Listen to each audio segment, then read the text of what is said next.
And I think the reason people are begging for poverty or begging for things to stay the same is because they support it. Yeah, they support this idea of billionaires and evil fakes being trillionaires, and saying that this thing grossed however many millions.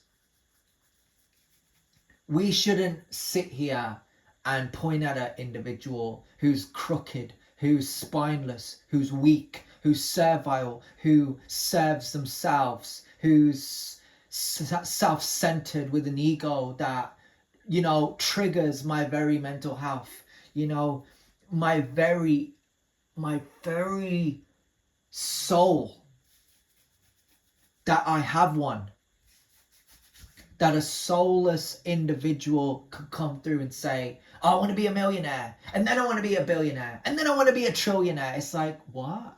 Where did this come from? And this generation is putting it over. They look over at a guy and says, their net worth, they're so successful, they're richer than me, they got more than me, and they are comfortable with it.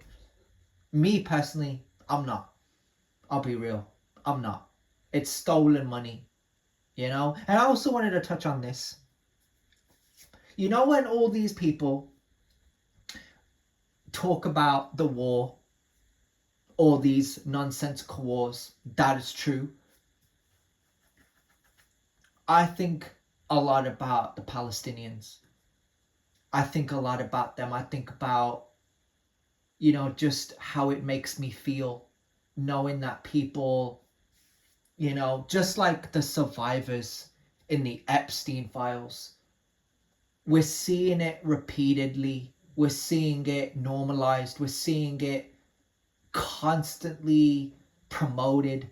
And these individuals, without even knowing their story, without even knowing who they are personally, that they're being, they're victims, they're, prey for these horrible cretins, and that's to put it, like I quoted, like to be respectful, because when you talk about these kinds of things, you can't be, you just can't, you can't react to this and be calm and be normal.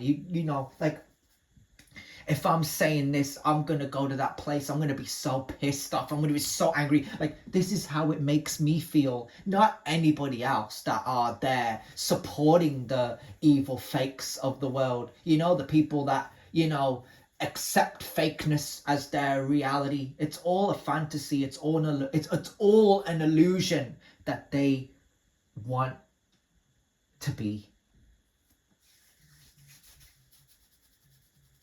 We've normalized a day and age where people are inferior to other men. Yeah, like that. A generation, a day and age of these famous celebrities kind of being or feeling inferior to other guys, other blokes, and instead of accepting that they are human or they have flaws, or work on changing that or evolving or whatever, they seem to play into this idea of being a weak, servile individual on the internet. Not so much on the internet, but as a person.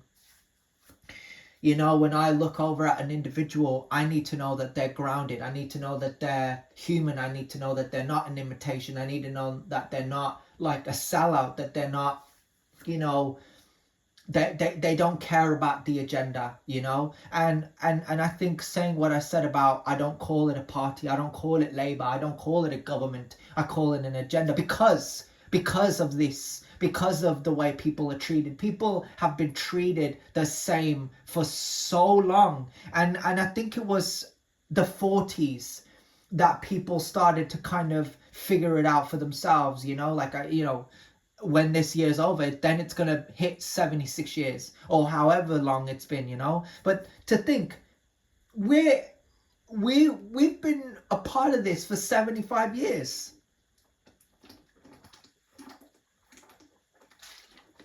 Excuse me, I have to take a drink.